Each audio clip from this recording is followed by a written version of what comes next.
அப்படின்னா என்ன அர்த்தம் அப்படின்னா, முதல்ல பாஷன்னா தெரிஞ்சுக்கணுங்கல்ல. அதுக்கு முன்னாடி என்ன தெரிஞ்சுக்கணும், இதெல்லாம் எப்படி வந்தது, சபை எப்படி வந்தது, கிறிஸ்டியானிட்டின்னா என்னது. உலகம் ஃபுல்லா கிறிஸ்டியன்ஸை பார்க்குறோம். ஒருத்தர் ஆங்கிலிக்கன்றாங்க, ஒருத்தர் சிஎஸ்ஐன்றாங்க, ஒருத்தர் ஆர்சின்றாங்க, ஒருத்தர் லுத்ரன்றாங்க, ஒரு குரூப் நாங்கள் பெந்தகோஸ்தேன்றாங்க. இதெல்லாம் எங்கேருந்து வந்தது அப்படின்னு பார்த்தீங்கன்னா, சபை சரித்திரத்தில் இது ஒரு பெரிய சம்பவம்.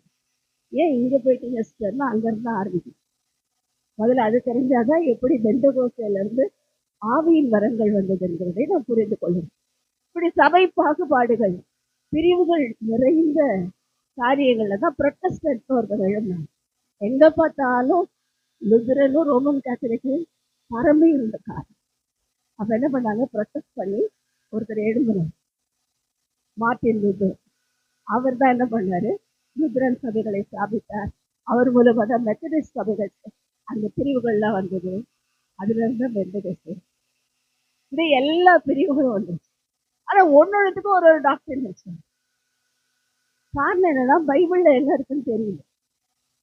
நினைச்சதுக்கெல்லாம் நினைச்சவங்க ஒரு டாக்டரின் வச்சு ஒருத்தர் அந்நிய பாஷை பேசலான்றாரு, அந்நிய பாஷை இல்லைன்றாங்க, அபிஷேகமே இல்லைன்றாங்க, ஞானஸ்தானம் எடுத்தோடனே புறாவை போல இறங்கிட்டாருன்றாங்க.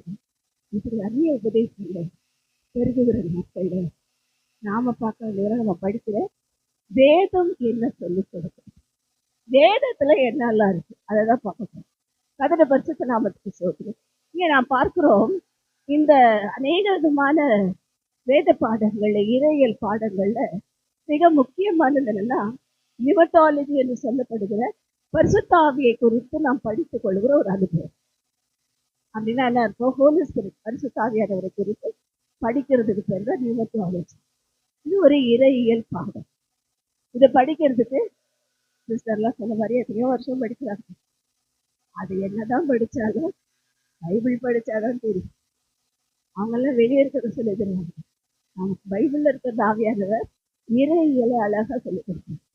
அப்ப இந்த நியூமட்டாலஜி அப்படின்னா அதுலதான் என்ன வருதுன்னா, ஸ்பிரிச்சுவல் கிஃப்ட்ஸை குறித்து வாசிக்கணும். தேவன் என்ன செய்கிறார், அவரோட கிரியைகள் எப்படி இருக்குதுன்னா, இந்த கிரியைகளை குறித்து தான் என்ன சொல்லப்பட்டிருக்கு, அவருடைய வரங்கள் 12 வரம், 9 வரம், எத்தனையோ மாடிகள் பண்ணி ஒவ்வொருத்தர் ஒன்னொன்னு சொல்றாங்க. நமக்கு அதெல்லாம் கணிக்கிறது. நமக்கு வேதத்தின் அடிப்படையிலே பார்க்கும்போது நாம் பார்க்கிறோம், கத்துட்டு பரிசுத்த நாமத்துக்கு சோதரம் வரங்கள்ல எத்தனை இருக்குன்னா,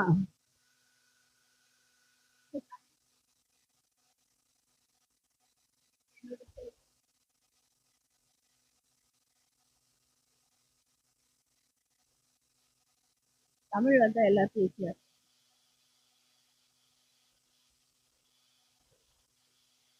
அப்ப நாம் பார்க்கிறோம், இங்கே ஆவியானவருடைய அந்த இறையியலை குறித்து படிக்கும்போது இதுல இருக்கிற காரியங்கள்லாம் என்ன நடக்கிறது என்றால், தேவன் நம்மோடு கூட பேசும்படி விரும்பினார்.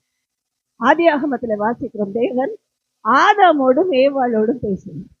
என்ன பாஷை பேசினார்,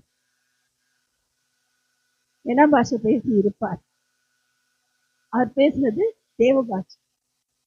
தேவன் அவருடைய பிள்ளைகளோடு பேசினது தேவ பாஷை. அடுத்தது என்னாச்சு, ஆதாம் ஏவாள் அங்க ஏதேனை விட்டு திரட்டப்பட்டாங்க, வெளியே வந்துட்டாங்க. இப்ப அவங்க என்ன பாஷை பேசியிருக்காங்க, அதே பாஷை தான் பேசியிருக்காங்க, தேவ பாஷையை தான் பேசியிருக்காங்க. அதுக்கப்புறம் வந்து நிறைய பேர் சொல்லுவாங்க அவர்கள் குரங்கில இருந்து வந்தார்கள், அதெல்லாம் இல்லை, தேவன் பேசின அதே பாஷையை தான் பேசி தேவன்.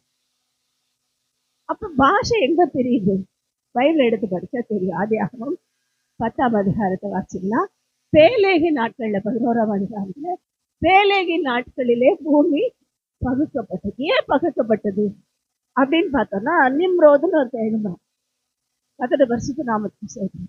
இந்த நிம்ரோத் அவன் எழும்பி என்ன செய்கிறான், ஒரு பட்டணத்தை ஸ்தாபிக்கிறான். அதுக்கு பேர் என்னது, பாபேல் என்று சொல்லி பார்க்கிறோம். இந்த பாபேல்ல தான் இருக்கிற எல்லா விக்கிரக ஆராதனையும் ஆரம்பித்த ஒரு இடம். பாபேல்னாலே குழப்பம் அர்த்தம். இந்த குழப்பத்தின் இடத்துல விக்கிரக ஆராதனை ஆரம்பிக்கிறது. அது வரைக்கும் விக்கிரகங்கள்னா என்னன்னு தெரியாது. அது வரைக்கும் இருந்தவங்களாம் தேவனை மட்டும்தான் வழிபட்டு வந்தாங்க. யெகோவா தேவனை தான் வழிபட்டார். எங்க விக்கிரகம் வந்துச்சு? ஆதியாகமம் 10-11 அதிகாரத்துலதான் இந்த நிம்ரோதின் நாட்களிலே கட்டுக்கதைகள் பரப்பப்பட்டு அவன் ராஜ்யத்தை அவன் நிலைப்படுத்தும்படி அநேக கதைகள் எல்லாம் என்ன செய்தார்? பரப்புகிறார். அந்த பரப்புனதுனால என்ன நடந்தது என்றால் பாஷை தேவனாலே பிரிக்கப்பட்டது. கதட பரிசுத்த நாமத்துக்கு ஒரே பாஷை பேசிட்டு இருந்தாங்க, எல்லாம் ஒரே குடும்பமா இருந்தாங்க. பாபேல் கோபுரத்தை எதுக்கு காட்டினார் அப்படின்னா, நாங்க நோவா நாட்களில் நடந்தது போல அந்த ஜனத்தோடு நாங்க அழிந்து போகாதபடிக்கு நோவாவின் நாட்களில் அவர்கள் தப்பிக்கிறதுக்கு பேழை செய்தார்கள். நீ பேழை வேண்டாம், ஹைட்டா கட்டிடு, பெருசா கட்டிடு, பெயருண்டாக கட்டுது. கட்டினாங்க, எல்லாம் எடுத்து கட்டிட்டு இருக்காங்க. தேவன் அவர்களுடைய பாஷையை தாறுமாறாக்கி பிரித்து போட்டார். வேதத்துல பார்க்கிறோம், தேவன் நினைத்ததை மனுஷன் பிரிக்காதிருக்க கடவுள் அப்படின்னு வாசிக்கிறோம். தேவன் ஒரு குடும்பத்தை நினைச்சுட்டார், அதை டைவர்ஸ் சொல்லி பிரிக்க கூடாது. தேவன் ஒரு குடும்பத்தை ஆயத்தப்படுத்தி அவர் கட்டுகிறார், அதை யாரும் இடிக்க கூடாது. ஆனா இங்க பார்க்கிறோம், அதே போல தேவன் பிரித்ததை ஒருவரும் சேர்க்காதிருக்கிறார். தேவன் பிரிச்சார், இனிமே சேர்க்கக்கூடாது. சேர்க்கிறது நம்முடைய வேலை இல்லை. ஒரே பாஷையா ஆக்க முடியாது, முடிஞ்சாலும் நடக்காது. நிம்ரோத் பிளான் பண்ணான். கதட பரிசுத்த நாமத்துக்கு சொல்கிறோம். இங்க பார்க்கிறோம், நிம்ரோதுக்கு அப்புறம் நிம்ரோது நாட்களுக்கு பிற்பாடு வந்த எகிப்தியர்கள் அதே போல தங்களுடைய மொழியை நிலைநாட்ட விரும்பினார்கள்.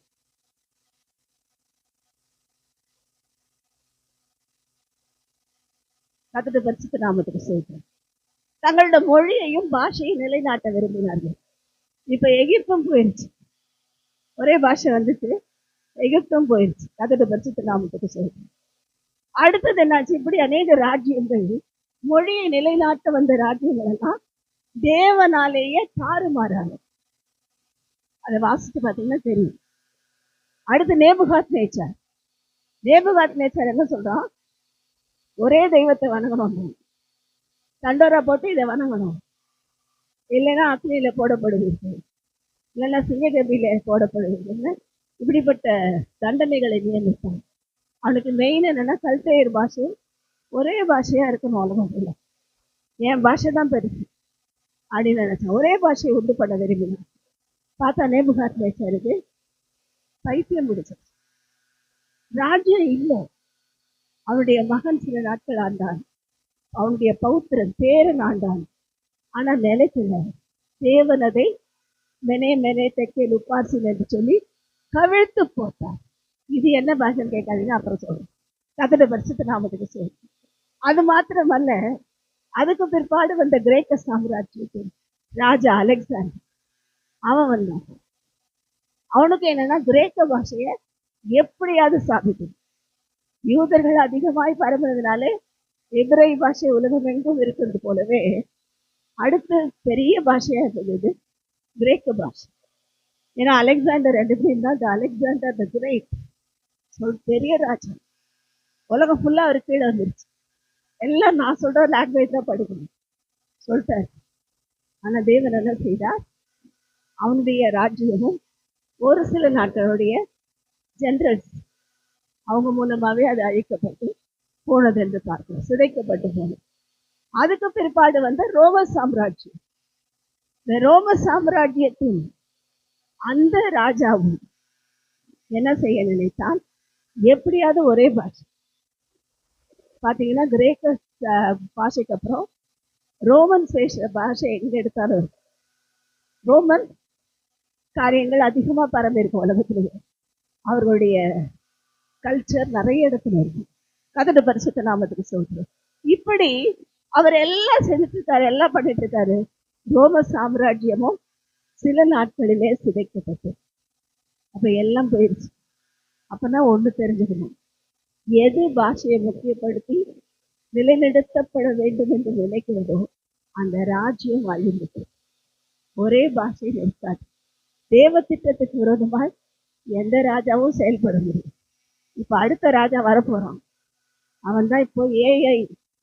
நான் ஒரு பிக்சர் வச்சிருக்கேன்.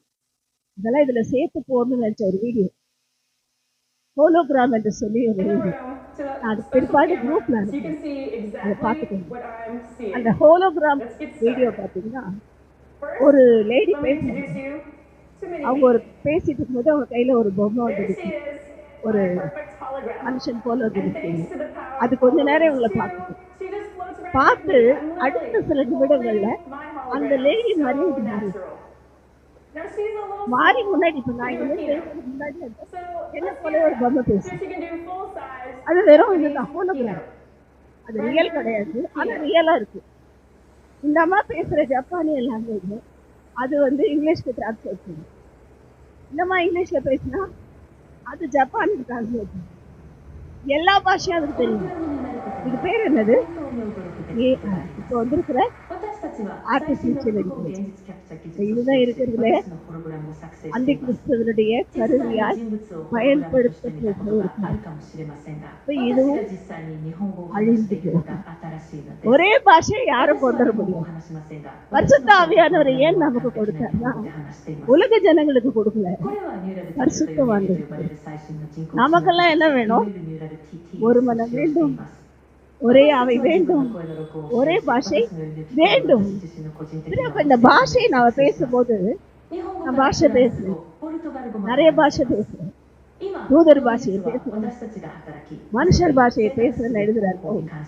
இப்படி எல்லா பாஷையும் நான் பேசுறேன். நான் தேவனோட ரகசியங்களை பேசுகிறேன். எல்லாம் சொல்றேன். எப்பயுமே ரகசியம் பேசிக்கிட்டே இருந்தா எப்படி இருக்கும்? யாருக்கு புரியும்? யாருக்கும் புரியாது. எப்பயுமே ரகசியம் ரகசியம் பேசிட்டே இருப்பாங்க சிலர். அப்படி பேசும்போது ஒருத்தருக்கும் புரியாது. ஆனா எப்பயுமே அதை வெளிப்படுத்தும் போதுதான் புரியும்.